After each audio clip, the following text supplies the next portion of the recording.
Hey guys, if anybody has a story of abuse in custody or anything they want to talk about, I'm over here across from the police station. If that location scares you,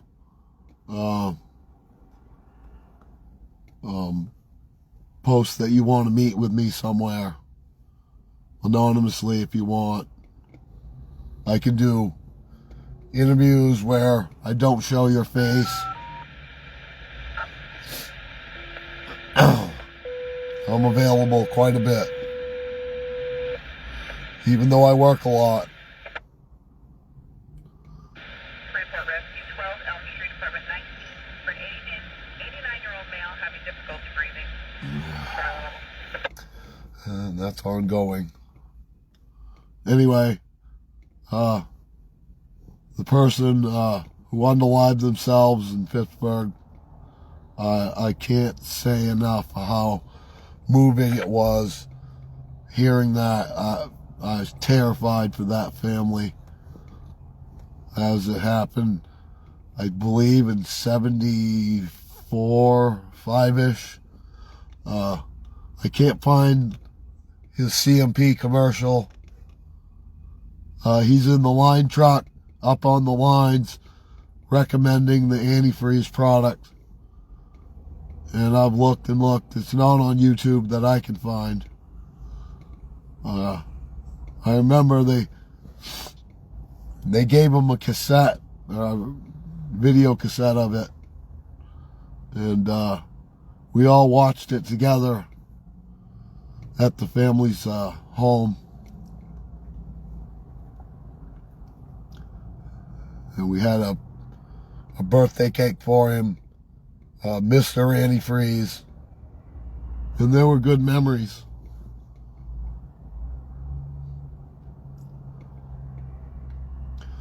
You all need to reach out when you get depressed. If you see somebody posting that they're depressed and you're worried about them, don't hesitate.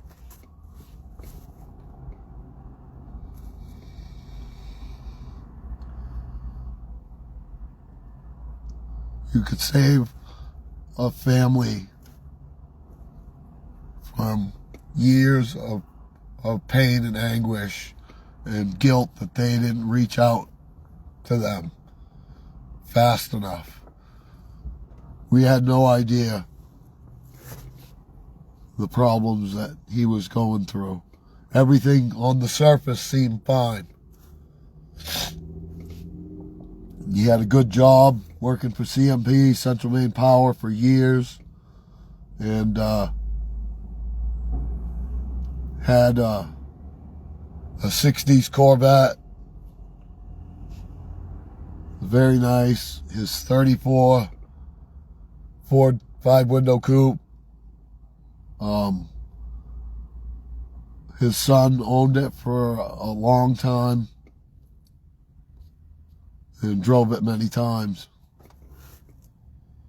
It was maroon with black interior, where Hills Upholstery did the interior job. It would get the front wheels off the ground. His funny thing was to put $20 on the dashboard. Try and grab it. And he let the clutch out on the Muncie 4-speed, and that thing would get the wheels off the ground. Really cool. I remember when he bought it. It was like a lime puke green, and he put his own motor in it and did tons of work. It was a 327 Chevy small block. And those are all good memories, you know.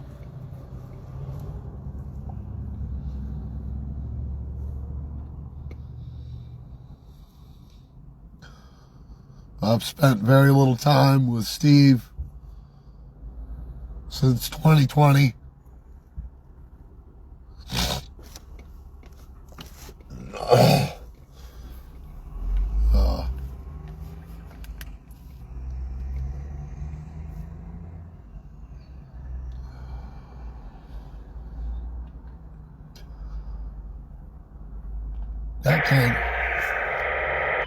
That kind of stuff feels fresh, I'll tell you, even years later. You know, hearing about some other family suffering that kind of tragedy is just unimaginable.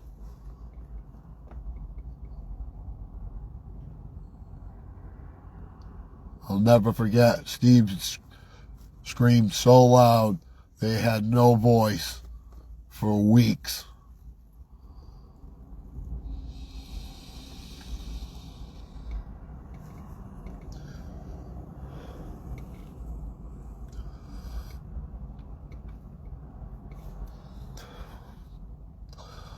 My mom collapsed on the lawn, boat dam,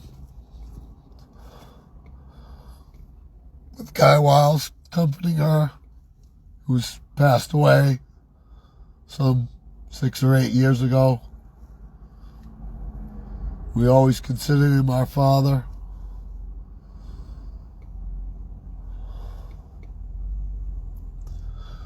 And 2 years ago, I lost Danny Bisson and my real father.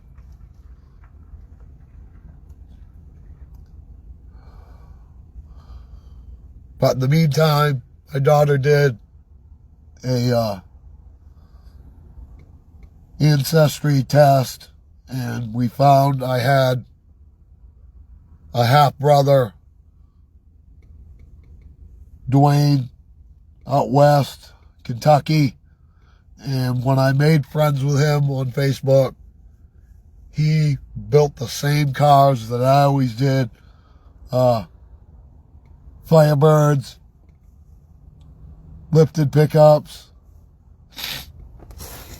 It was like talking to a mirror when I talked to Dwayne. He's still a friend on Facebook, and I keep in touch. He had no idea who his father was until my daughter contacted him. It was a great moment when I got that phone call or text message from my daughter. Hey, contact this guy. He's just like you. Can't say enough. That lifted my spirits after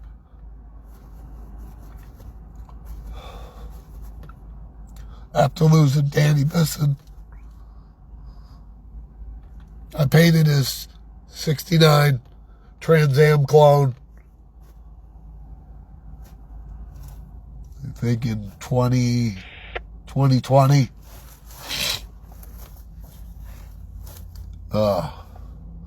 It was white with blue stripes. Unfortunately, a lot of the paint peeled off. The primer didn't hold well. And it had a fiberglass hood, the replica hood, that was inferior to the steel one. But it was lightweight. The car was pretty fast, but my 67 convertible 404 speed, second week of production, wasn't a Ram Air car, but it had no options besides standard interior.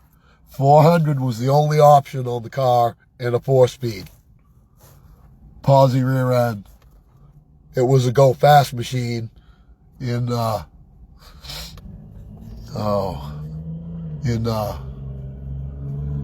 color was yellow maize corn color, like cream corn. One quarter panel was original on it. The floor was mostly original. I bought just the shell from a guy in St. Albans and restored it over 9 months after I got it. I drove it down the road. some of my Facebook friends hooked me up with a motor, a 71 400 motor that came from, God, I think it was up by Homestead, Navy base. And that kid's a friend on mine on Facebook. I networked with another guy, and he delivered the motor to my door from that location. I paid him handsomely because every time I would line up to go get it in the middle of winter, there'd be a terrible snowstorm, and it was a 4-hour drive. And this guy from BIW, I had a camp in the area where this guy lived. And he went and picked the motor up for me, paid for it out of his own pocket. And like I said, I paid him handsomely for delivering it. One of the happiest days ever was to put that thing and clean it up. And I drove it for almost 8 years with that used motor in it. And I could beat Danny in his 69 428 Pontiac motor with an automatic 400 transmission with a shift kit. I could smoke him. It was really fun, you know. And I always wanted a convertible. And after having one, it was obvious as a pain in the ass to have one. You couldn't store it outside because the convertible top doesn't really keep the water out. It has a rain gutter inside the seat well area to capture all the drippings from the back window area. And it had a rain gutter that goes right out through the body of the car onto the ground. It doesn't keep the water out. And once you've restored something, I had to go. My original idea was to buy it. I bought it for $500 off a Facebook Marketplace. The guy offered it to a guy with a 71 Chevelle, and I was kind of bidding on. And he offered the shell for the 71 Chevelle shell. And I immediately contacted him. I was like, I'd like to buy that from you. And he lived up in St. Albans, and it sat on a trailer outside of his chicken barn for 10 years. And I believe it came from Ayott's junkyard, and my friend Johnny Mott out in Richmond bought the original motor and put it in his son's Dodge pickup truck because it was a 67 400 motor. He thought it was a 68 because somebody cut the triangle shaped marker lights and put them in. I imagine they got harassed by law enforcement, but the 67 Firebirds didn't come with a marker light at all in the back. It was just tail lights. So you couldn't see the back of the car at night.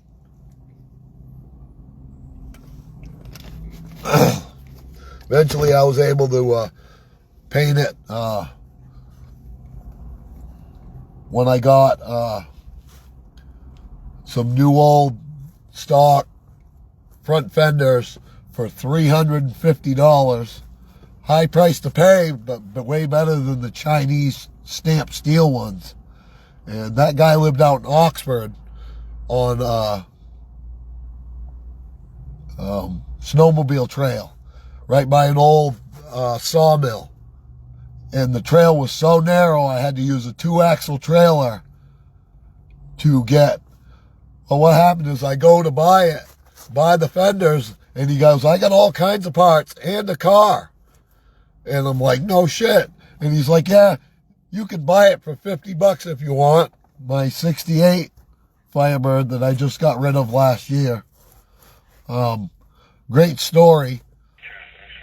I didn't say a word to the wife. I loaded the trailer up, and I was like, I'm going to go get some parts.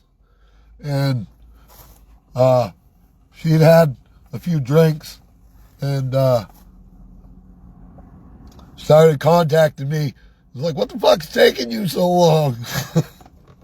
And I come home and I took the front of it with the motor. It had a 350 Corvette motor. I ran the numbers on the block, and somebody stole the 400 hood off the car. And he's like, it's a 400 car with posi. No, it was a regular Firebird. It wasn't a 400 car. But it sat there for 10 years, and people rode their snowmobiles right over it on the trail in Oxford. Right? I loaded up the first time and was back by about 4 or 5 o'clock. And I went back to get the back half of the body with the rear axle in it. Original Firebird wheels on it. And in the trunk was all the badges that went on the car. Every single one of them.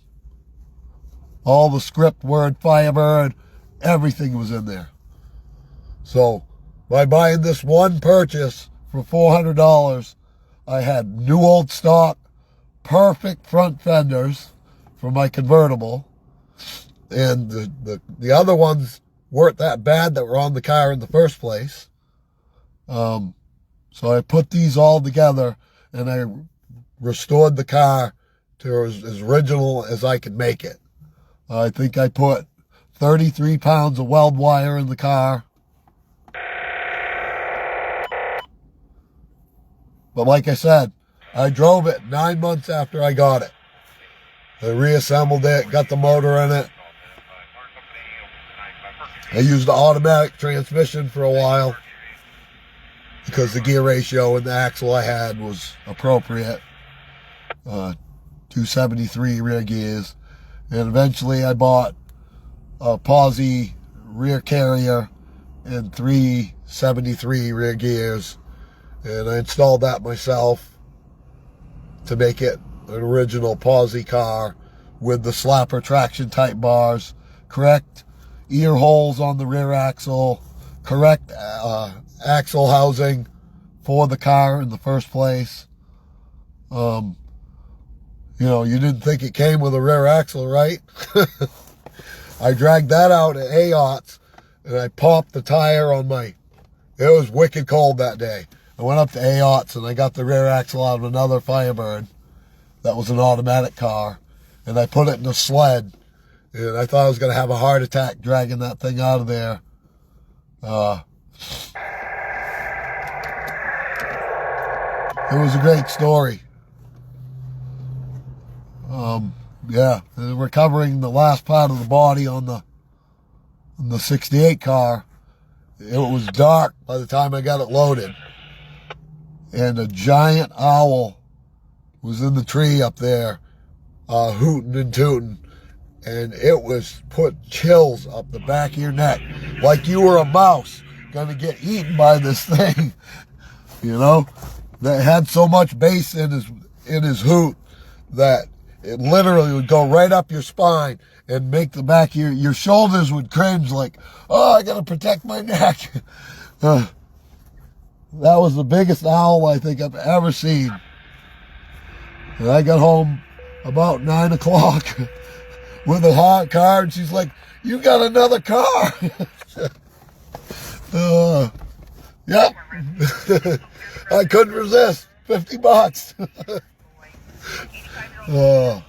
Anyway, the guy who owned it before he'd given what was left of it to this guy, I worked with him, and he talked to me several times about it. He's like, that's a green car, isn't it? And I was like, yeah, triple green. Green glass, green interior, green inside and out. Triple green car. Anyway, thanks for listening. Wanted to reminisce a bit. Part of the ways to get rid of any kind of depression, you know, over the horrible unaliving last night. One of the worst things I've heard in a long time on the scanner. And that was 155 0775 digital SAG Sheriff. And I'm so sorry for the officer to have to go to that. I can't imagine. Can't imagine how bad that was. Anyway, thanks to the hero firefighters for trying to save the lady in Harpswell. I gave him a big hug over that. He gave his dog a big hug. I love Lucky. She's an awesome, awesome dog. Yeah. And that warmed my heart a lot. I've had hero firefighters who promised me body worn GoPro camera footage from inside fires. They've yet to produce any and give it to me with the permission of their fire chief. I was like, even if it was going in saving a cat or something, I would be so honored if they would post those kind of videos with me. You know what I'm saying? That would push the way cool button over the top.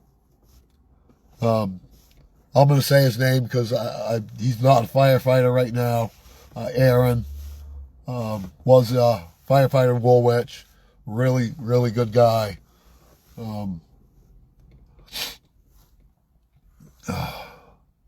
I see him every day. God bless, guys. Like I said, don't be afraid to reach out to anyone you think is depressed and possibly suicidal. Just a happy voice, like the gentleman on the sidewalk having to go to court today.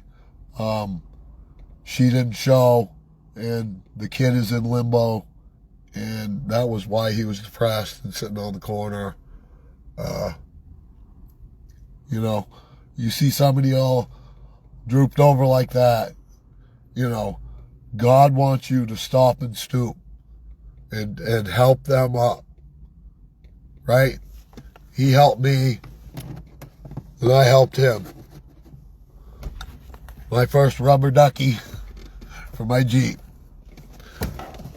Beep, beep, the Jeep. Right?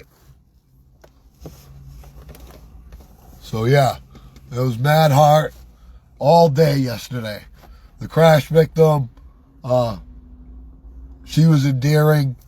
What the officer did, treating her with dignity, respect. Even the person at fault, he claimed fault 7 times. You ain't gonna do that, but you know what I mean. Kudos to him. You know, I didn't picture him or post his picture, but I knew he's in the video. You know, he did the right thing and showed some respect and reached out to her. I hope she's doing good today. I know what it's like.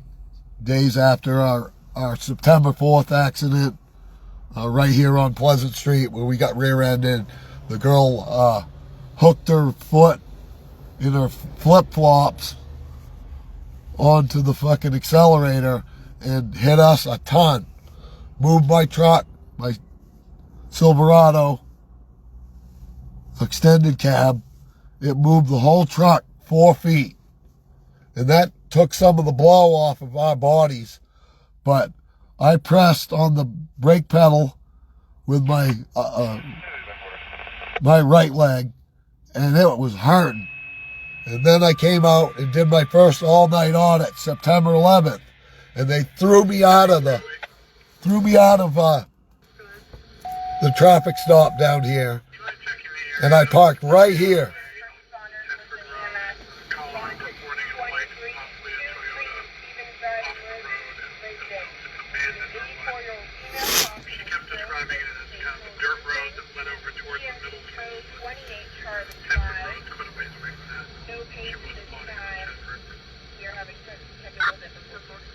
So yeah, abandoned truck off the side of the road. Who knows what that's about. So anyway, Stanwood Street, Anthony Alvarez. That one hurt my heart too. So they threw me out, and I parked right where I am now in my Silverado, and I booked it down there as fast as I could with terrible pain in my freaking knee. That hurt so bad because I wanted to get back there. They were doing sobriety tests, and I thought, you know, I want to see this because he looked like he was doing all right. He was just slow, you know, and he was all upset. He'd just been stopped by Adam Merrill the week before, and he blew like .001 or some tiny amount of alcohol. You know, and I know he's got a sort of a reputation at this point, but he claimed to have attention deficit disorder or something like that. Yeah, well, when they did decide to arrest him after, I think, Sergeant and Lieutenant O'Connell spotlighted me for excess of 10 minutes on scene. I think they'd identified that I had a camera stand when they threw me out of the traffic stop and I had to go and move my truck. So that was completely a First Amendment violation in my eyes. And of course, Casas Park says, oh, there's no violation there. He put the spotlight on me for 10 minutes. Jared Verrill took my picture with his personal phone, and that's what I was asking for. You took my picture. I'm FOIA requesting that. They never provided it. They never provided any dash camera video or told me who he was for almost a year and 6 months before they'd even give me the report. And I paid $150 for that police report. 3 pages, 40 cents a page. No, they didn't want to withhold that from me, did they? Soon as I talked to Anthony Alvarez, he sent me that picture of the black and blue on his elbow. Joshua Bernier lifted him off his feet. He moved forward 2 feet by one arm. He said he was crying in the police car for his mommy because he was hurting so bad and wanted medical attention. And Officer Bernier turned the radio up and ignored his pleas for medical attention. And then he claimed to be tortured in the police station when he called his mommy. And, Mom, they hurt me in the police car. And Bernier ripped the phone out of his hand. It's right in his report. You're lying to your mother. Right? Now, I personally feel that they treated him that badly because I recorded. And that pain is not on me. That pain is on them. I was lawfully recording law enforcement performing sobriety tests and then created a victim by hurting him in handcuffs. Once people are in handcuffs, you're responsible for their well-being. Any kind of injury is unacceptable, unlawful. That is a tort right there. You tortured me over that.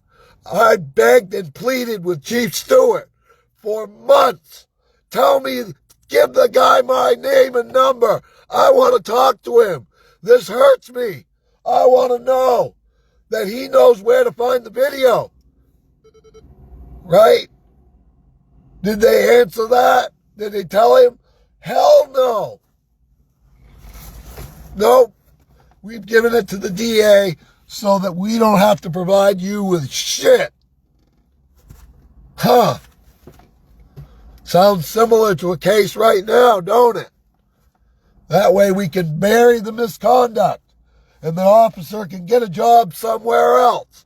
The town council will make him resign, and he'll just move on to another town and create more victims. Right? This is the kind of shit that I've been trying to stop for 5 years. Ridiculous. Provide the FOIA. Stop the mutilation of the radio signal. I curse you in the name of Jesus. I rebuke you. You're no friggin' good. You encrypted the radio to stop me from saving people from torture, like what happened September 11th, right before my eyes. Right? Threatening to tow my truck for lawfully parking in that parking lot. Yep, the business wasn't open. Was there any victim of this unlawful parking? Did the business call and say, we want that guy's truck out of there? Absolutely not. Right? That's every bit of that is pain that they owe me for. Right? Pain and suffering. Just like October 7th. Management, right? Management, command, all buried the wrongdoing, right?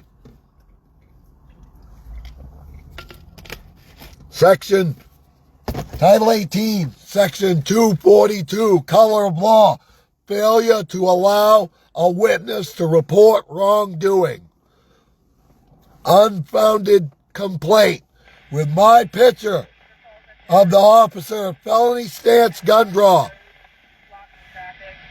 Commander Paul identified him as my dear friend Christopher Longvick, who's gotten me out of handcuffs twice when other officers tortured me in the police station and on the side of the highway. Right? Right? Fucking hero move. But his hero move from 2020 was redacted out of the evidence. Right? Because it proved intentional, willful, leaving me in handcuffs, crying on the fucking bench like a kid. This really fucking hurts. That's what you did to me. Torture, and I'll never forget it. And thank you so much, Chris. Mad heart right there. You came in and saved me from the pain. How much longer would I have been there? Right? Just because I spoke out. I haven't had nothing to drink. This is ridiculous. Why am I handcuffed? Why do I gotta fucking come here and do this shit?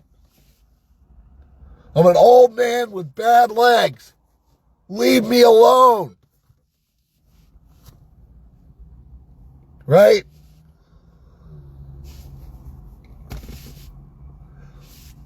Anyway, sorry I got all heated. I started out with good shit, and then it falls to this kind of stuff. Right? It's about how much they torture me over getting a save and helping people. Right? I just wanted to check it out. If Anthony was wicked drunk, I'd have cheered you on when you arrested him. Good job, boys. Keeping the streets safe. But boy, I was on the fence. It looked like he did pretty good to me. And then he claims he blew all zeros in the police station.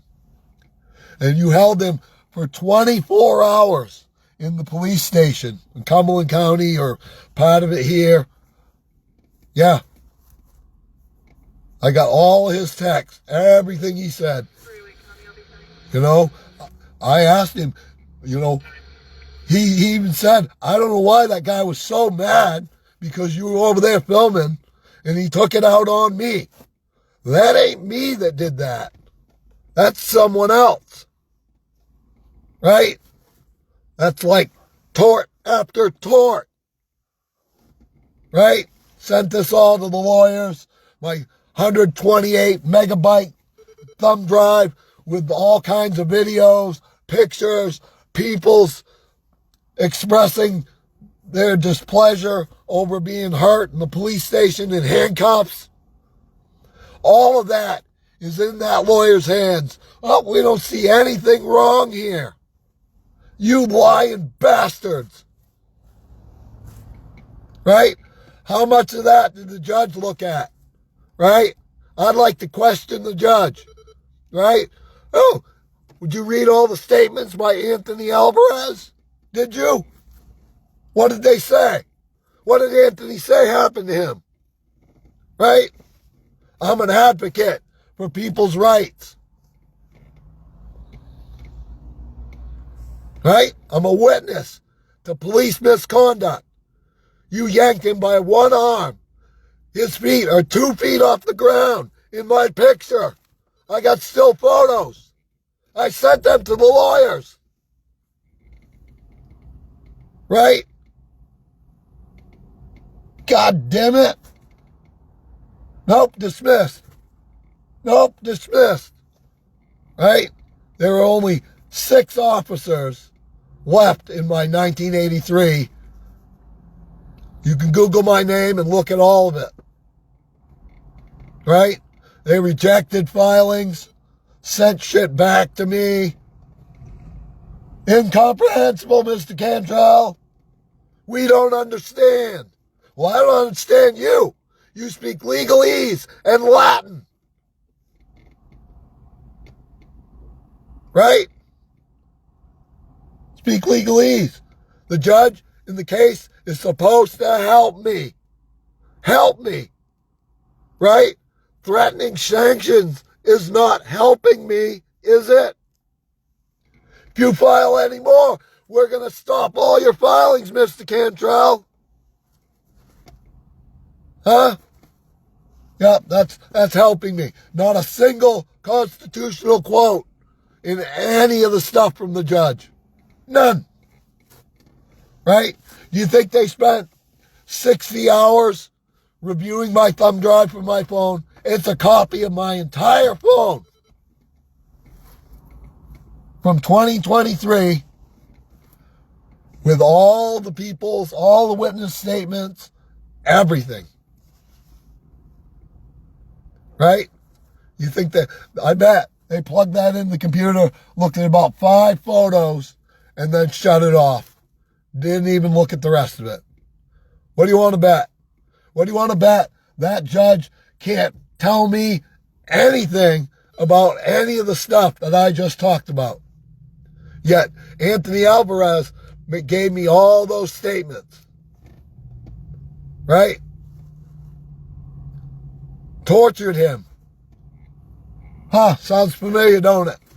Who do you think I believed? Huh? Right? Bernier's report, he says he ripped the phone out of his hand and told him he was lying to his mommy. Right? I don't know if is that torture? Yeah, I think it is. Right? I didn't do this shit. They did. I didn't lie. They did. If I was a lying, crazy bastard like they're trying to make me out as, they would rub the timestamp in my face. Right? The timestamp would be all over that shit. Wouldn't it? It would be authentic. Complete. Nothing missing if they were right. But because I'm pro se, they just edit the shit and say, here you go, Mr. Cantrell. We put our own timestamp on there. Good enough. No, it ain't. And that's what I just sent them. Bar Rule 3.4. Right? 3.5. Non-disclosure of fraud to the judge. You didn't go to the judge and say, all of our evidence fraudulent.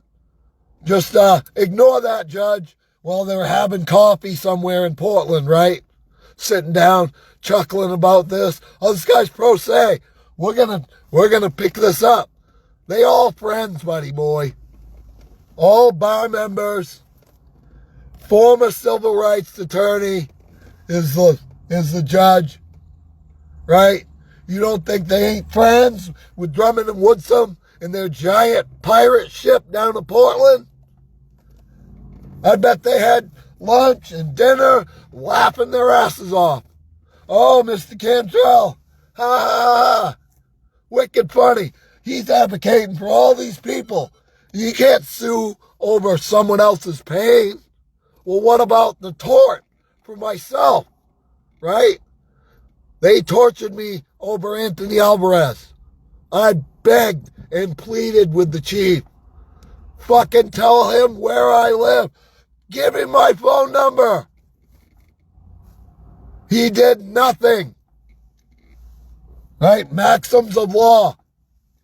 If he doesn't do anything to stop his officers from violating and covering up and doing all this, he's as guilty as they are.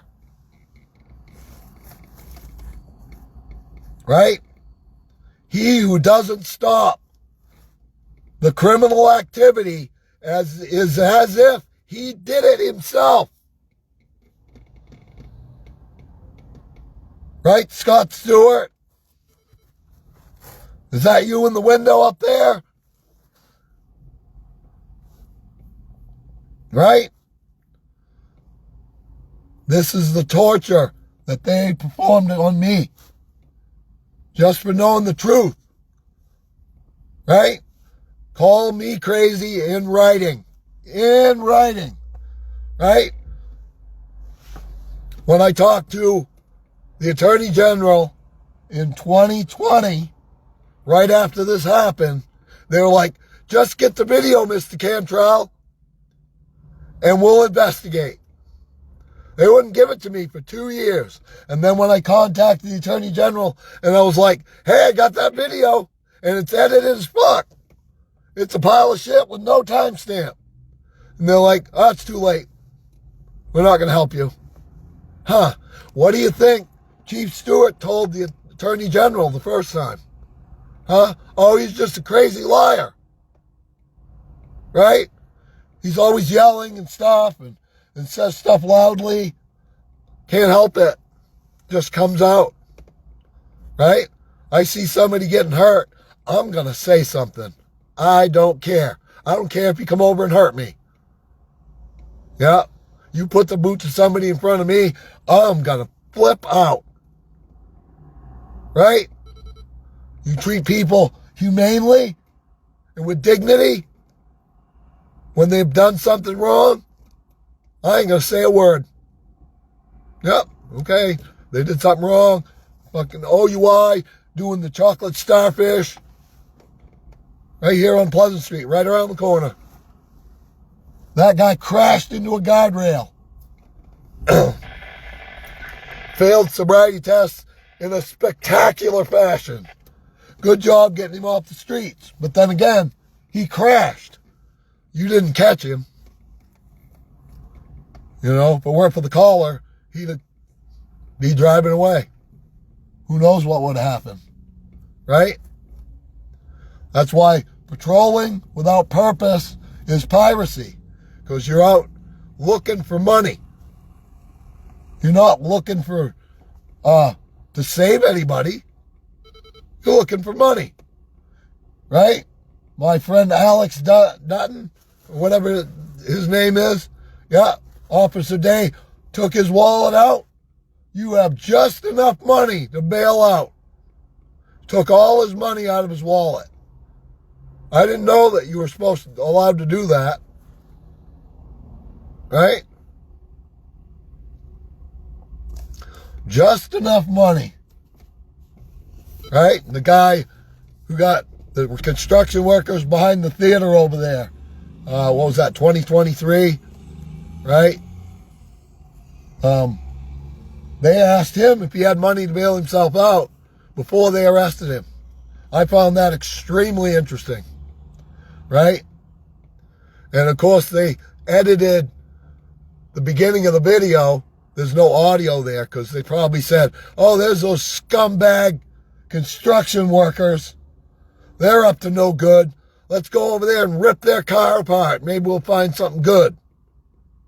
Right? No probable cause. Oh, yeah. You give a backseat passenger a no seatbelt ticket and arrest him for it, for not IDing. That's private property. Yeah. That was a good one. Hard to cover up. And then Northeast Audits. They trespassed Northeast Audits from the Brunswick Post Office. I almost came down for that one. I heard it going on. Oh, there's a guy there, they're going to trespass him. Something about he's got a camera or something. Sure enough, they did. That's right on there. And then he confronts them all in the police station. Goes right in the road pirate ship. Right? I could go on and on and on. On and on and on and on and on. All of my friends from high school and my teenage years. Mickles. Courtney Mickles. I feel really bad. Black and blued her wrist in there. And after she recorded police, she's one of my reporters. And you heard her in the police station. And then wouldn't give me the FOIA request of the video in the police station where the officer slapped the cuffs on so hard it black and blued her wrist. Nearly breaking her wrist. But I ain't mad. I'd just like to have a couple good interviews. Right? Right?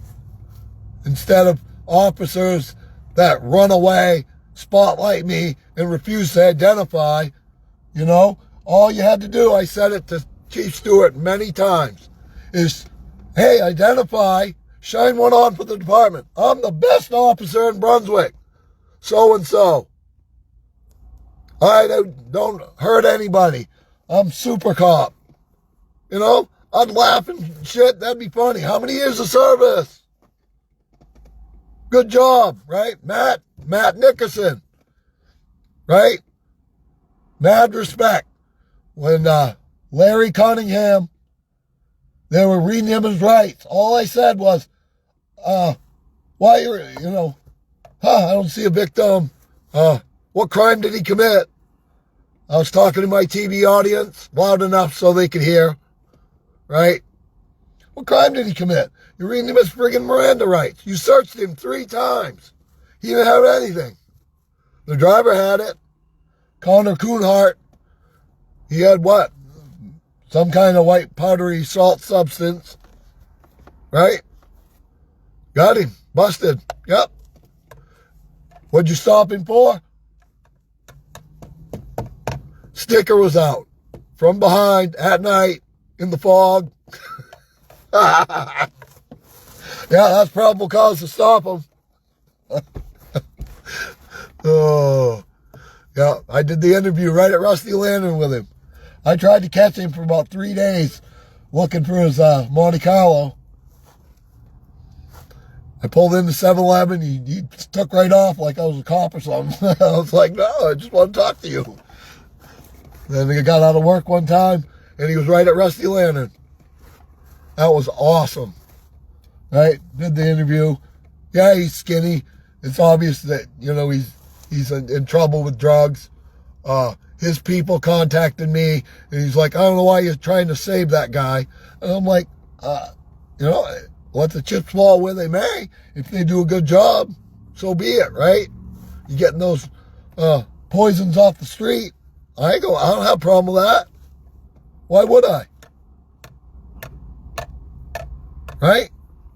I 100% don't blame or hate Christopher over October 7th, right? He was doing what was normal procedure for Brunswick police. If you get out of the car at night, they're pointing a gun at you. That's what they did. Did it to me 3 times, I think.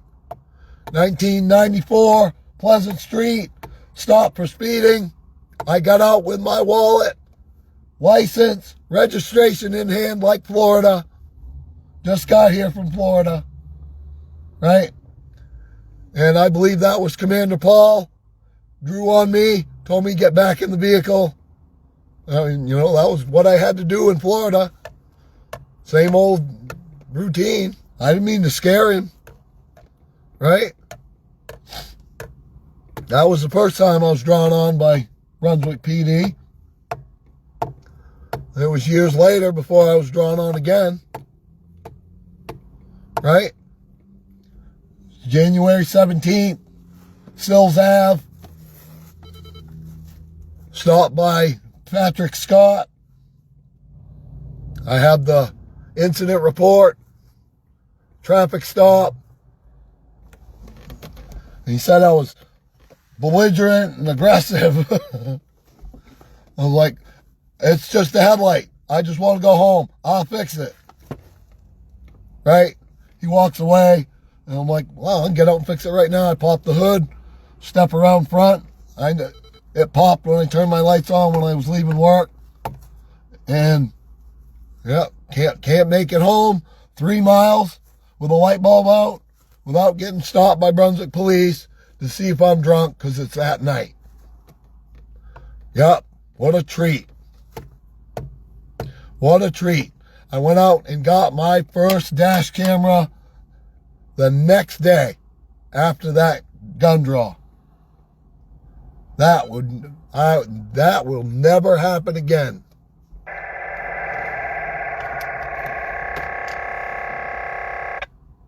So, the next gun draw was at Rusty Lantern, Cook's Corner, after I flipped off Adam Merrill. Because I had his police report in my truck for 2 years. We just want to have a discussion with it. Right? Hey, Adam Merrill, how come you had to modify this report 1 hour after my complaint? I know exactly what you changed. Lieutenant Lynn told you you'll get in trouble if you leave it that he smelled like alcohol. He blew zeros. You got to change that. Say his truck smelled like alcohol. That's management taking a rookie, putty in their hands, and showing them how to lie to protect themselves. That's exactly what happened. Lieutenant Lynn went outside and took pictures of my truck. The lights are all working. I think the third brake light on the top was out, but that doesn't matter because it's a redundant light. And yes, they're all supposed to work, but that's not a reason to stop anybody. Right? If right and left to center are functioning just fine and the tag lights are working just fine, you had no probable cause to stop me. None. Right? But lo and behold, I spent hours and hours in jail, didn't I? 3 hours in jail, never went before a judge. It's automatically false arrest. If you're arrested, put in handcuffs, put in the police station, and then later released without any charges, it's 100% false arrest, just like my complaint.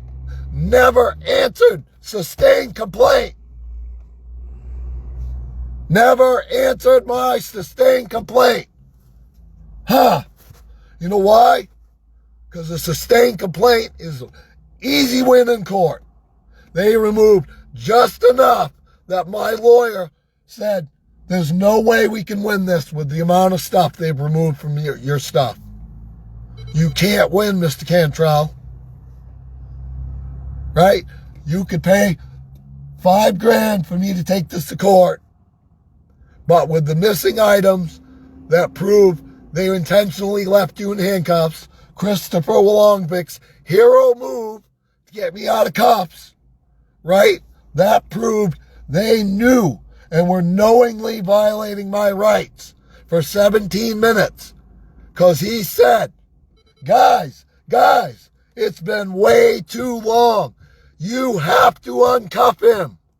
That's why audio is missing from booking. Right? And that's what the lawyer told me. I had a lawyer lined right up. He was going to do it.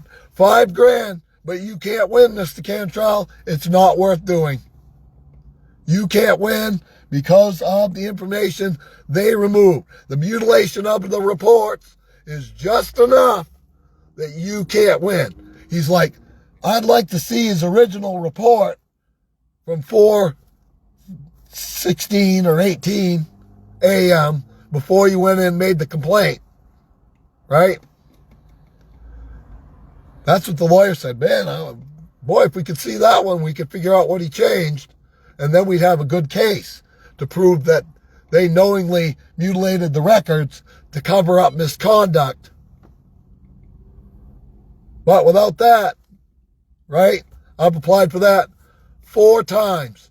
His original report, never get it.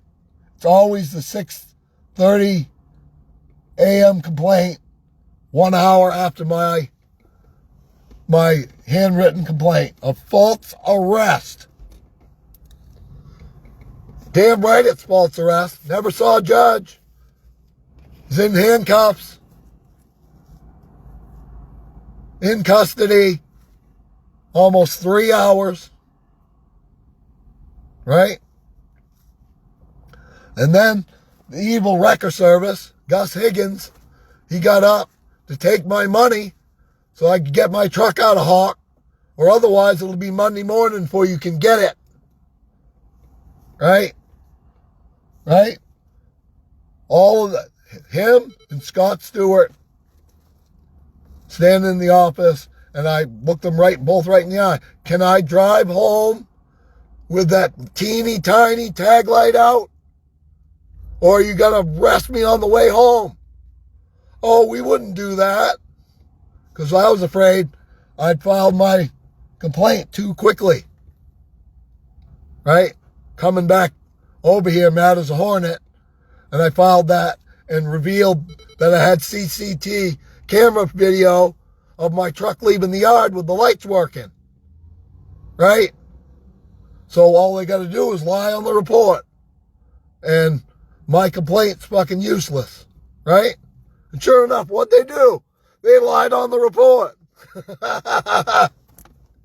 I was completely right. So when I went in Monday morning to the record service and asked Gus Higgins for a written statement about what Adam Merrill and Patrick Scott said, he said I was a belligerent asshole and to get out of his frickin' office, and all 3 of his wrecker goons came up and were like, we're calling the cops and having you thrown the frick out of here. We're going to trespass you for asking questions, Mr. Cantrell. Evil business. Atlantic Coast Tow. I used them multiple times before that incident. They towed my lowered square body Chevy from Topsom to my house for $225 for a 3-mile tow. And I paid it and was happy. Yep, you did a good job. Because there was loose parts and shit. You know, it wasn't an easy tow job. It was out behind the guy's trailer. Right? You burned me and you wouldn't say a word about it. No, the police are my friends. Yeah, they're your friends. You're all getting kickbacks from selling people's cars. Yeah, keep the cars coming. Keep them coming. Keep them coming. Oh, yeah, we're making all kinds of money. We'll let our drivers drive them around with the tags on them from other people. Yep. Got multiple witnesses of that shit. Yeah, just take one out of the tow yard, drive it around. No sticker on it. All the defects. Right? Multiple witnesses. Those people live at the trailer park where your driver drove those cars and parked at the trailer park. Those people owned those cars. They rubbed that in their face. But now you don't want to investigate Atlantic Coast Towing for stealing shit out of people's cars in bailment. Huh? Kevin Smith's truck. Oh, we don't like Kevin Smith, so we won't investigate an obvious breaking into his truck in bailment. Huh? Right? Michelle Smith shot that video. And nobody did nothing. Nobody went over there and busted those freaking thieves. No, they're our friends. We get money this way. Right? Go right over there and arrest everybody at that friggin' place. Come on, Brunswick PD. You got criminals over there running a wrecker service. Caroline Atwood. Right? Stole a big cup of change. I don't think a Brunswick police officer dumped a cup of change in his pocket. I think the wrecker driver did. And stole her toolbox. Did you investigate that? Nah. That's crazy, Bryce. We don't want to listen to him. No, that's a real crime. Right? I did hear that the immigrant housing over there where I drove in, parked, and said there's a guy that comes here with a puffy jacket and you can buy all different kinds of salt from him. I heard he got busted within 3 weeks. Huh? Yeah. I got you a drug dealer that time, didn't I? Do I get any credit for that? Hell no. Hell no. Right? That's my other auditor who saw that guy selling stuff. They contacted me and was like, this is what's going on over there, Bryce. You need to just go in there and expose it a little bit, and maybe the cops will get the clue and go over there and take care of it. Yep. Thanks, Brunswick PD. Right?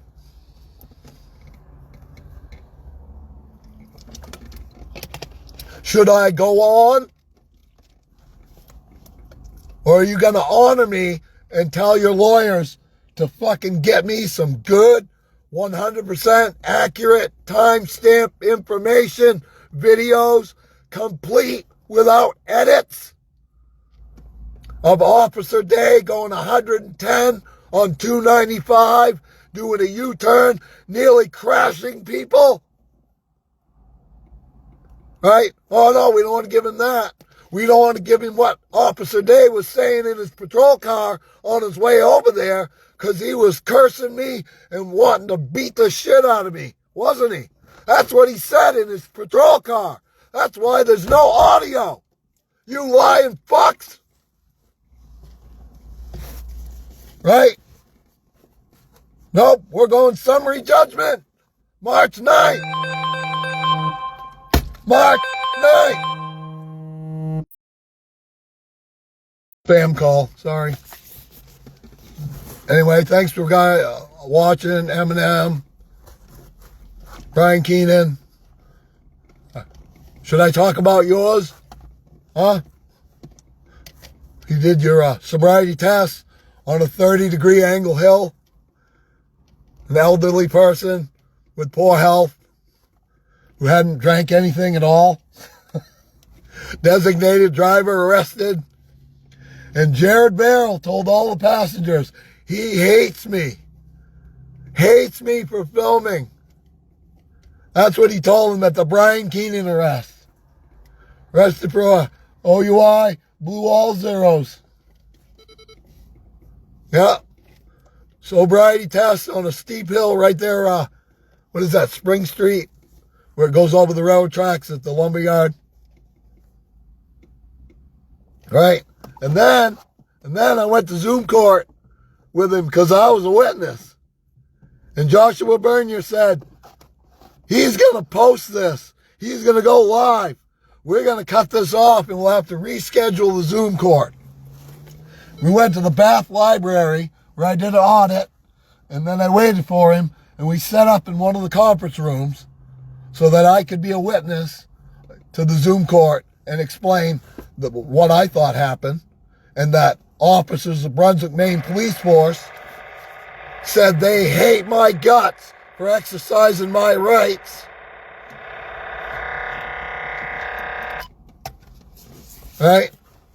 That's a real treat, Mr. Verrill. How many times you told me to shut up? Don't talk. At least 4 times that I can recall. Right? Union Street, California tag stop, on Pleasant Street, March 11th. And those are the stuff, the jaywalking ticket, the March 11th California stop where they couldn't run the tag. Those are the ones that generated that letter, because I wanted answers, and they wouldn't give me anything. Stare into a spotlight 25 feet away or we'll arrest you. A 60-year-old handicapped man on a sidewalk. I own the sidewalk, ADA, right? I own the sidewalk. You can't tell me where to go. That's prior restraint. That's tantamount to arrest. I can't move freely. That's a Fourth Amendment rights violation. Casa Park. Oh, there's no violations in that stop. None. Threatening me with arrest for walking on a sidewalk. No rights violation. What a douchebag. Right? That most certainly is a freaking violation. It's section 42, 12203, coercion against rights. A felony. That was a felony, Corey Isles. Felony on camera. Same thing with the Mere Point stop. Same thing with the one on the Navy base that my wife flipped out. Oh my God, the cops are going to hurt you. Spotlighted for the domestic violence on the Navy base. Rode my e-scooter, my mobility device. Prior restraint. You stop moving. Don't come any closer. Right? I can sue over that. I can sue over the Mere Point one where the construction worker was run over by a drunk or someone diabetic. Either way, somebody's rights are getting violated, weren't they? Huh.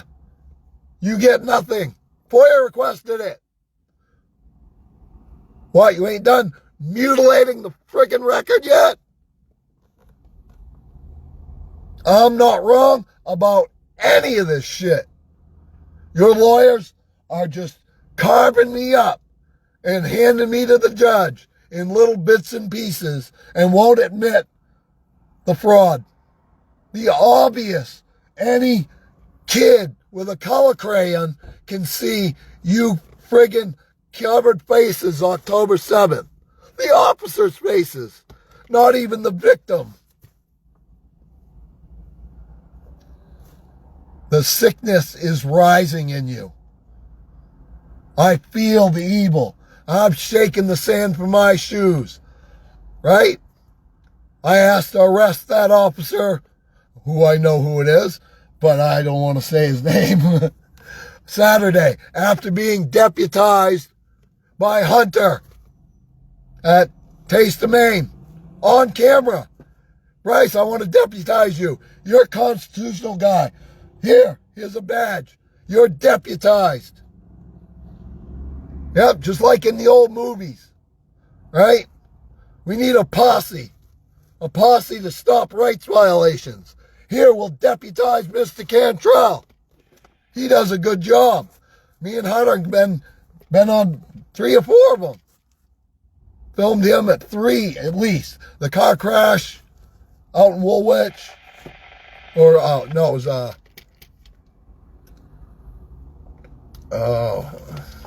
I forget what it was, over West Bath. It was right by New Meadows. Take a right at New Meadows off of State Road. And it was out there. And that car rolled and went behind trees. I don't even know how that car spun like that to get behind the trees. There was a circle of rubber in the middle of the road. I got pictures of that crash scene. And that's Hunter.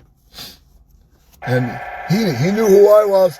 The first traffic stop I failed to record at, right under the viaduct.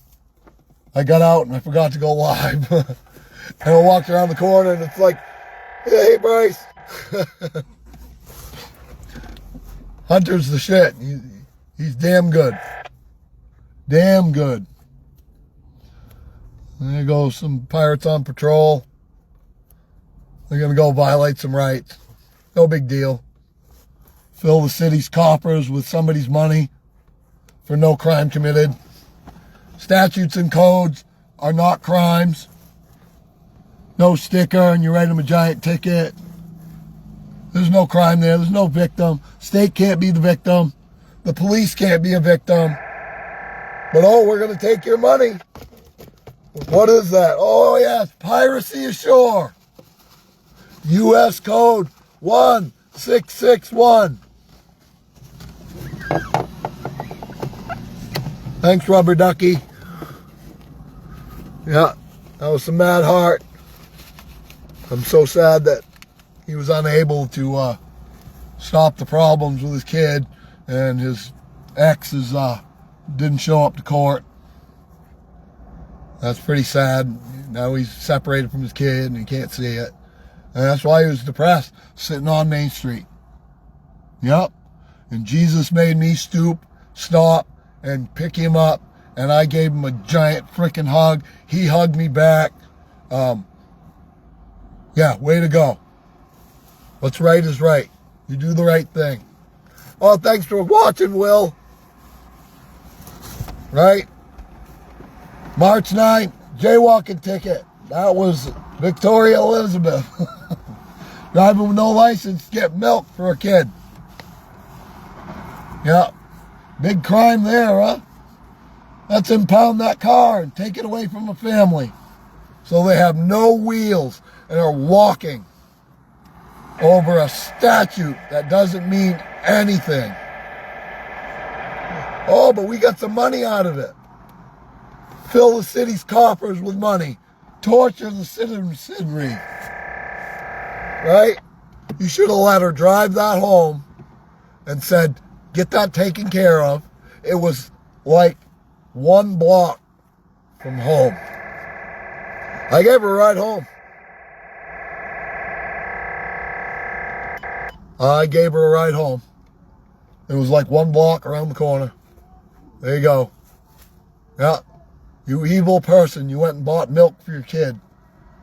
They let her keep the milk, though. All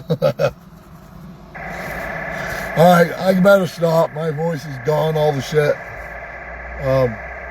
It feels good to get it out. Thanks for watching, guys. I've suffered over all this stuff. They don't want to admit anything.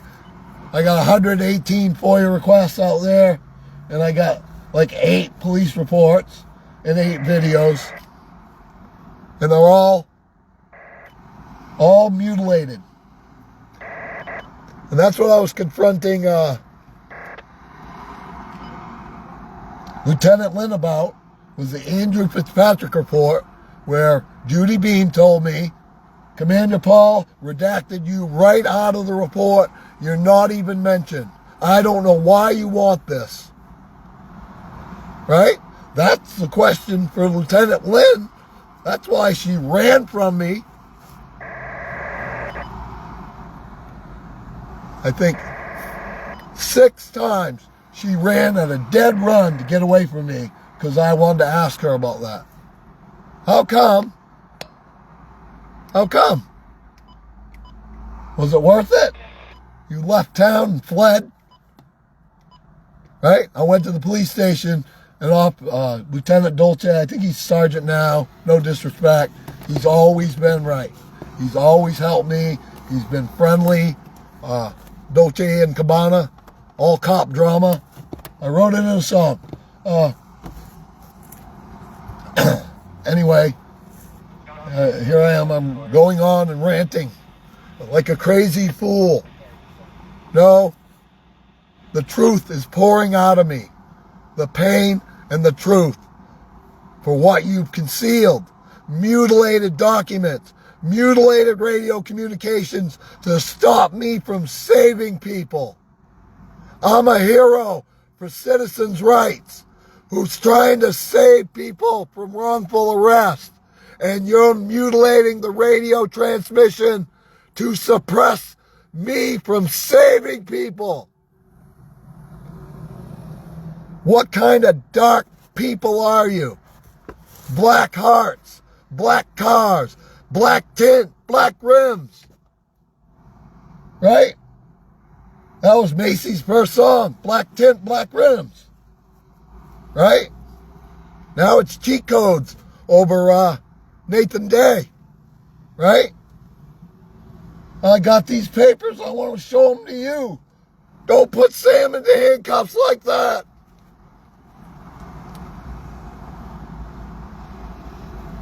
That hurt me looking at those pictures every time. How dare you? No crime committed. Thank God the sheriff showed up. Thank God the sheriff showed up and took those off.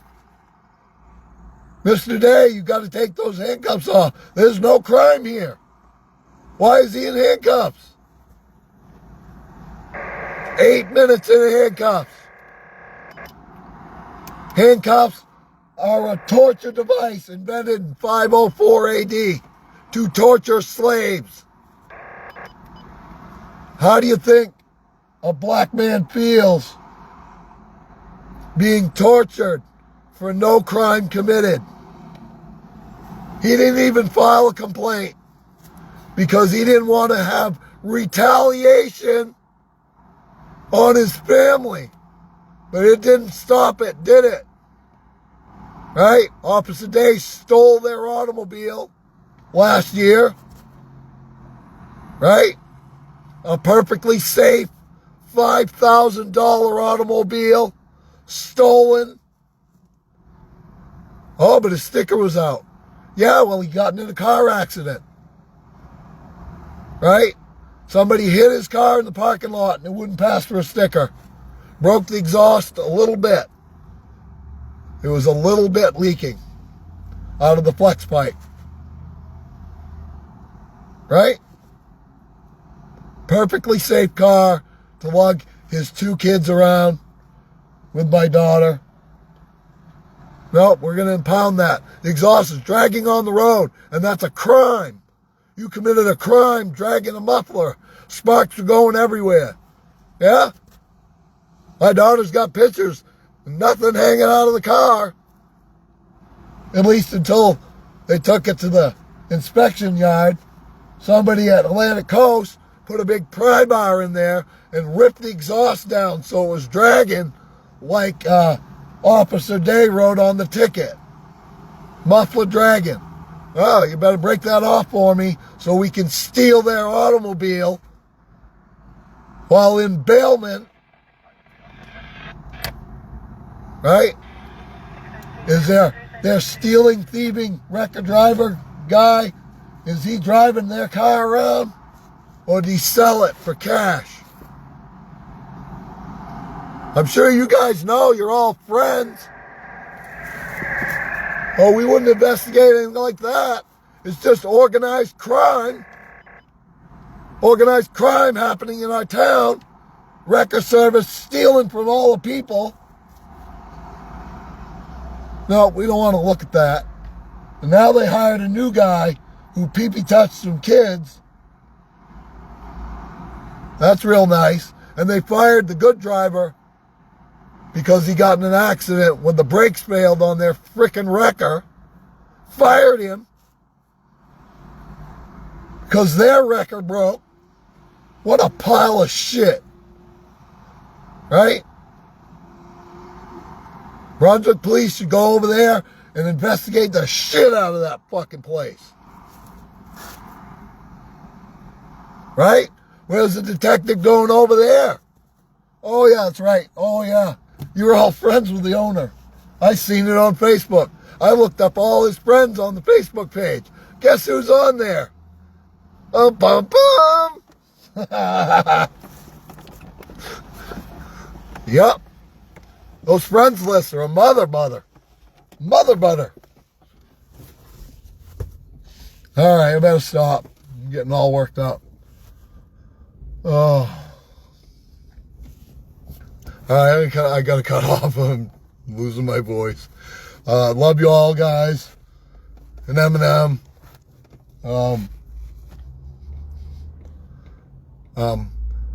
I'm pouring my heart out here. This is really what happened. This is what's happening. The lawyers don't want to recognize any of my evidence. Totally ignore all my evidence. Nobody cares. I feel completely disrespected by the judiciary.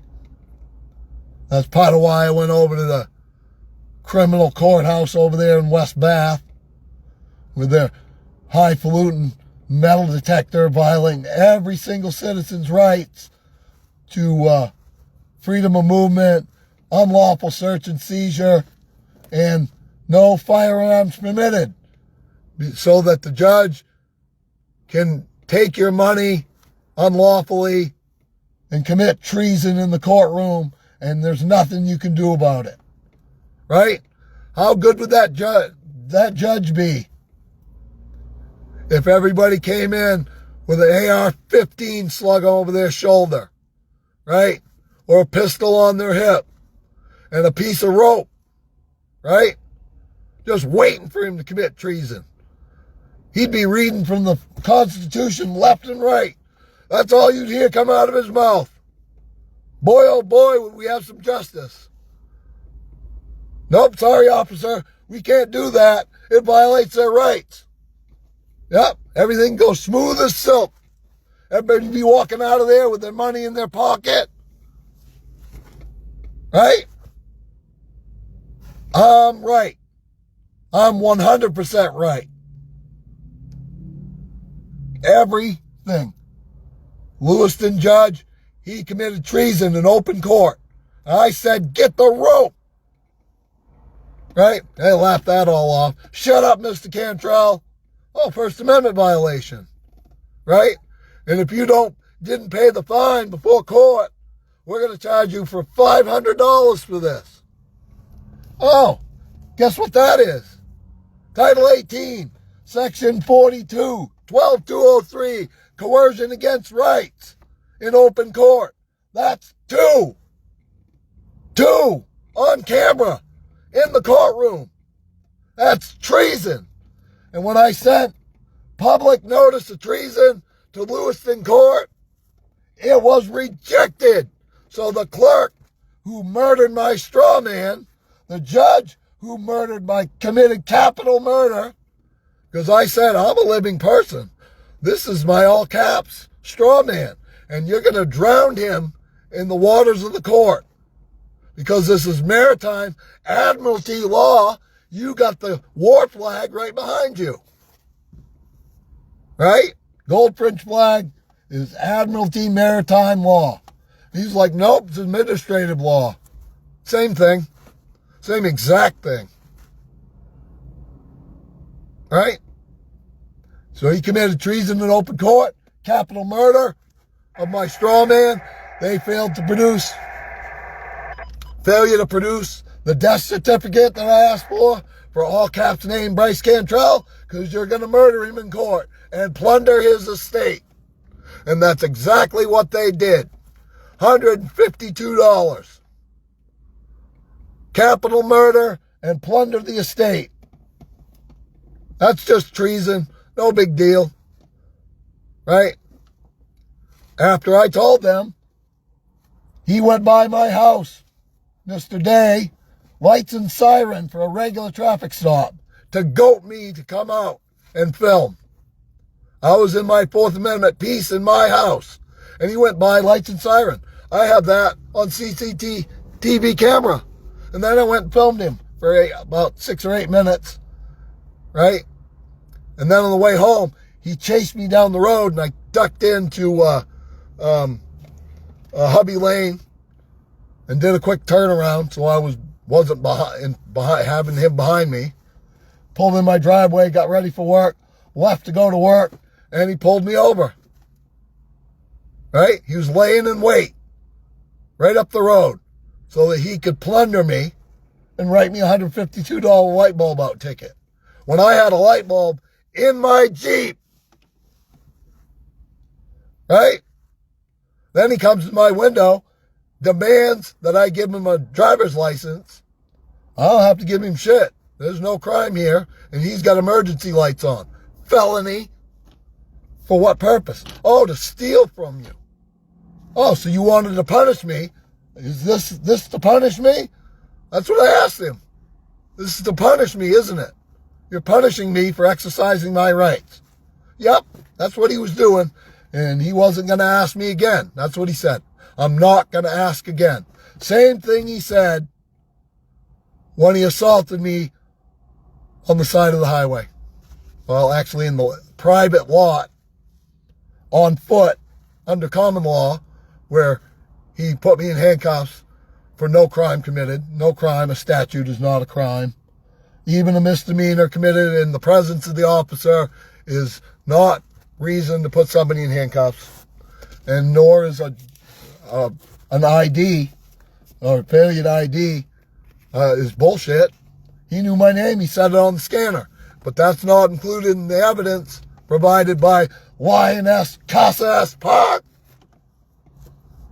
Liar. Right? That's what I asked for. I asked for from the moment he says my name, Bryce, get off the highway. From that moment until he put me in handcuffs, I wanted the whole thing. Hey, what I got? Discovery in federal court. No timestamp. Fake timestamp.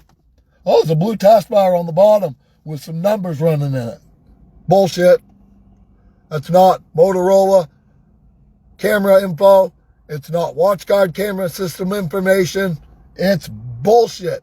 Came right off of her laptop. She told me so. I was like, why does the timestamp look like that? She goes, well, when I downloaded it onto my laptop, that's what I got. Well, that ain't correct. It's not Motorola timestamp information. I got Sierra and Jacob's video. I watched most of that, where officers stood in the way of the camera so that Patrick Scott could fondle her. Yeah, they all stood in the way so you can't see it good. Yeah, I watched the whole thing. Right? I had to block her because my wife didn't want me to speak to her. Right? That was the only purpose of talking to Sierra, because we all know what she's like. I got a picture of her too at O'Donoghue's with my wife standing right beside her. Yep. Sierra bebopping all around because she's on those special salts, white powdery substances. Yep. And that's what they found when they illegally searched her purse, because it was locked, and they unlocked it and looked in there and found something that they ain't supposed to have. I was done with getting my information from them anyway. There's no problem blocking her at that point, as I blocked many other people so that wouldn't upset my wife. Some of the informants I don't want to ever block is like Stefanski from New Center 6. All I do is send her information, and she knows all about.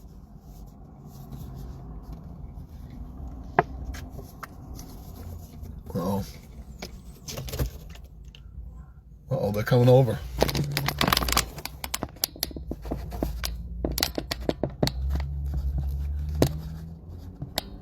They're coming over, dude.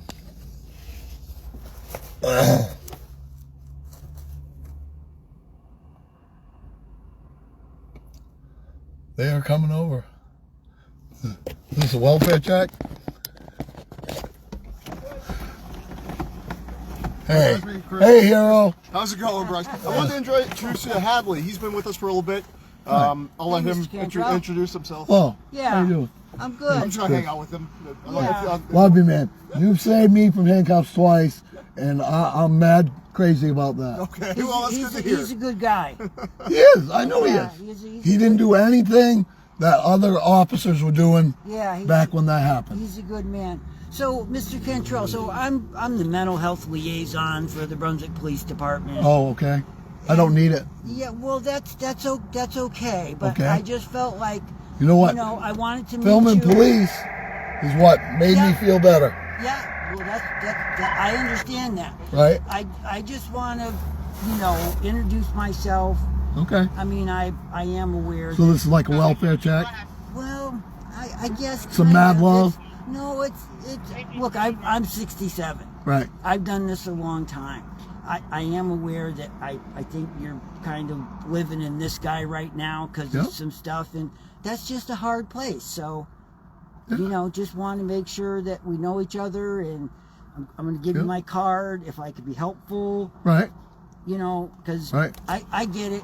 I had depression and anxiety after my 2020 arrest. Yeah, oh, okay. I went to the doctor. Yeah. I explained everything that's happening. Yeah. I was having anxiety driving my automobile from work because it's late at night. Oh, yeah. And that's when they grabbed me up. Oh, so okay. I was clutching I saw a cop, I'd be like, Yeah, white knuckle. ah! Yeah, where were you working at that time? Same place I do now for the big ship place. Oh, okay. Oh, I got you. I don't want to say their name Yeah, because that's okay. there's issues with that. Yeah. You got a nice Jeep. I like this Jeep. Yeah, it broke down this week. Oh, and Zach good. Perry came and saved me. And I didn't pay him $1 until the next day. Yeah, he came and saved me. And really? Yeah. Wow. I got mad respect for him. Yeah. Yeah, after what happened with his GF. Yeah, well, I'm Just, not I know you aware can't of that, but yeah. talk about that, I'm sure. Yeah. Still under investigation. I spend a lot of my time at the gathering place, and I'm not really here very much, but I just felt like, you're probably in a tough spot with being in the, if you needed help to find a place or something. I mean, I assume you anticipate getting back home. I'm actually enjoying myself because now I'm auditing every minute that I'm not at work. Okay, yeah. Right? And that's I got deputized by Hunter, one of my favorite SAG sheriffs. Yeah. He's super cool. Yeah, he's a good guy. Super cool. He called me right over. You're a constitutional guy. Here's a badge, and you're deputized. Nice. Yeah, they're a good crew over there. Good people. Yeah, they let the guy go. He had a Lincoln Town car with the muffler ripped right off. Oh, geez. That was loud. No license. Holy crap. Speeding. Wow. They made him park it in the BIW lot, and then get a driver to drive that away. We won't impound it. And I was like, remember that song? No Hot Rod kidding. Lincoln? Yeah. Yeah, right. Officer Wolo might not. He's a little bit. Commander Cody. Yeah. Classic. I was mad impressed. And then he came over and deputized me on camera. That was wicked cool. Yeah. So I filmed Hunter at least 4 times. Yeah. So you feel like your depression and stuff's better now? My depression all comes from the lawsuit, okay? Yeah. My 1983, where the bill of cost, I was told by a town official, was $300,000 last year. Okay. Okay. Yeah. Is that a lawsuit from Yeah. back in 83? I have two 1983 lawsuits against, that's what those lawsuits are called, against the police. Oh, okay. Okay. I didn't know that. They're called the 1983 lawsuit. You can Google my name, it'll come right up. Okay, I didn't know that, yeah. Okay? Is that getting any traction or like? No, they want to go to summary judgment March 9th. Oh. I'm pro se. I've done it all myself. I've sent 1,200 pages of stuff. Wow. 140 emails from me and the chief and everybody else. Yeah. Yeah, where they defy me and don't want to give me any evidence and stuff like that. Yeah. And that hurts my heart. Those are torts every time. Sure. When they hurt people in front of me in handcuffs, and then they say, "Nope, you're crazy, Mr. Cantrell," in writing. Yeah. March 22nd, right before I was going to do a protest in front of the police station, they told me I couldn't sing songs that I wrote about the police in front of the police station. Yeah. Told me to seek mental help. Was that last year or? Nope, 2023. No. Oh, okay. Yeah. Yep. Yeah. Is the thing? But that's not infringing on my rights, according to their highfalutin lawyers that are lying through their teeth. So and all the evidence is mutilated all the reports are missing the incidents that I needed to have to win in court. Yeah. And none of this video evidence has authentic in-picture timestamps. Yeah. So they're railroading me through this 1983 that I've worked on for 3+ years. Wow. And trying to go to summary dismissal. Yeah. Right? When everything I'm saying is true. If I was a lying crazy fool like they say, Yeah. right, they would rub the timestamp in my face. Oh, look, Mr. Cantrell, here's the timestamp. This is exactly when you say it happened, and there's nothing here. Yeah. Right? Yeah. But that ain't what I get. I get videos without timestamps. Yeah. And then they tell me, oh, blah, blah, blah, or some wicked excuse. That's fraud. That's a felony fraud. They're mutilating the information. Is the court date in West Bath in March? No, it's Portland. Okay. Portland court. Yeah. Yeah. Yeah. Well, listen, I'm glad that Yeah. Officer Wolo was nice enough to bring me over to so you got my card. If I can be helpful, Right. maybe if I see you, I'll just stop by and say hi. We had an experience last year, 2024 actually, where the daughter got assaulted, and we went through those doors. Oh yeah. Okay. Yeah. And we took her to Portland with the 2 little kids, and we dropped them off at the graveyard so nobody knew where they were. And they put family? yes. Oh wow. Right. Yeah. And that was the hardest thing I've ever had to do, was drive away from the entrance to a graveyard with the kids in the cold of the winter. Yeah. Right? Yeah. And then they go to the apartment that they got. There's no food. It's cold. There's one blanket. Yeah. No radio, no TV, no nothing. Wow. No support. So they'd be hiding out from the... They got a cab and came back to my house. Oh, wow. After a few hours there, they sat on the bed and all cried together. Yeah, well, they couldn't be. I'm not, you know what I mean? I'm not interested in sitting on, I'm sure I could go right over to the shelter. They're wicked nice people over at yeah. Temperate Shelter. Yeah. I've interviewed one of the workers over there a couple of times at audits. Yeah, oh yeah. She's come right up and talked to me. Great.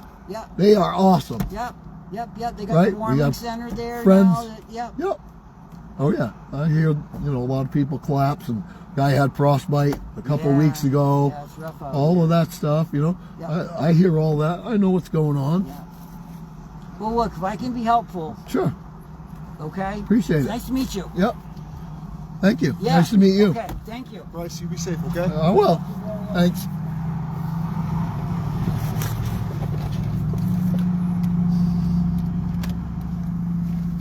Huh. You think I was hitting home? And that's why they said that? And come over? Community liaison? Oh. All right. I'm run out. I had enough. I had 2 hours sleep. I woke up 7:30 to the sand truck and plow trucks doing their thing. It was cold in the vehicle, but pretty comfortable. I got it set up so that I can lay there and have plenty of blankets and stuff. It was 23 degrees or so when I started the Jeep up, and within minutes I'm warm, and went and got a coffee. And Zach Perry, of course, was one of the first people to call and check on me. I fell in love with his dog yesterday, feeding her the pizza bones and training her to go easy and not bite your fingers. Yeah. The big line of drool came out before I gave her the first piece. It was like, man, that reminds me of my dog. So, that was good. Zach is a Harpswell volunteer firefighter, a hero that there's no match to. Zach is awesome, and he came and saved me and didn't get $1 until the next day. Zero money. and he towed my Jeep over to Hartsville Auto Sales and took me to work so that I could stay warm in the tire barn at work. And I'm welcome to go in there anytime. Nobody will say nothing, and I can make a bed in there, and I can sleep in the tire barn. If it's wicked cold, I'll do that. Last night there were a lot of people. He's heading towards Brunswick, pretty good clip, up the hill past Pleasant Street. Well, anyway, that was nice. Mad respect. Like I said, I've said it a dozen times. You know, Chris has tortured Nathan Dalton because his sister had to resign for not stopping Garrett Decker from hurting the guy in custody, Nathan Dalton, who stood right there at the police station sign with his sign protesting Christopher Longvick for harassing him for getting his sister terminated. Well, she didn't do the right thing. The officer was hurting the guy in custody. He was shutting the door on his leg. You know, he lost everything. Nathan Dalton went to Florida to get a job to build his life back up after 4 months in jail over lies by the officer. Injured him in custody. And the only way that he got it resolved was he took his audio recording, just the voices, and it didn't match what was in the police report with the DA. So the DA considered him a victim, and they got him out of jail. But by then, he lost his home. His wife divorced him. And he's protested on Main Street multiple times. And every time I've gone up and talked, every time I see him protest, I'd go and talk to him. He didn't want me to put him on camera. He didn't think that was going to help. You know? And I'm like, it will help, right? You'll feel vindicated, and you were able to express yourself and say it out loud to everybody. It's wicked, wicked important.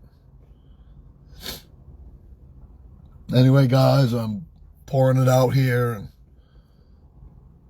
yeah, I gotta stop the live. This is a wicked long one. Was it been 2 hours?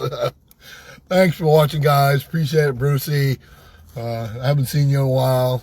Eminem and Brian Keenan. Mad respect. Thank you, Brian. Thanks for talking to me. I'm sorry I couldn't help you in Zoom court because the evil pirates threw us out. I really wanted to say my spiel. I wanted to help and say that I can't believe they did sobriety tests on a hill like that, especially with somebody who's older. You know, you have a bad hip or a bad knee, and you're trying to do sobriety tests on a hill. That hill on Spring Street's got to be 30-degree angle. It's pretty steep to go up over the train tracks.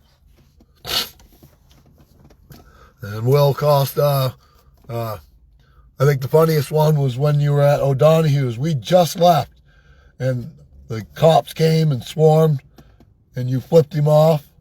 I think it was Adam Merrill you flipped off. Everybody commented, and we got the mad stories about that one. Rightly so. You know, if they've disrespected you, that's redress of lying government. You're allowed to flip them off and curse them. Just like I did to the police chief for lying to me and not giving me Nathan Day's mutilated dash camera footage until 2 years later. Had plenty of time to edit that, huh? All right, I'm out.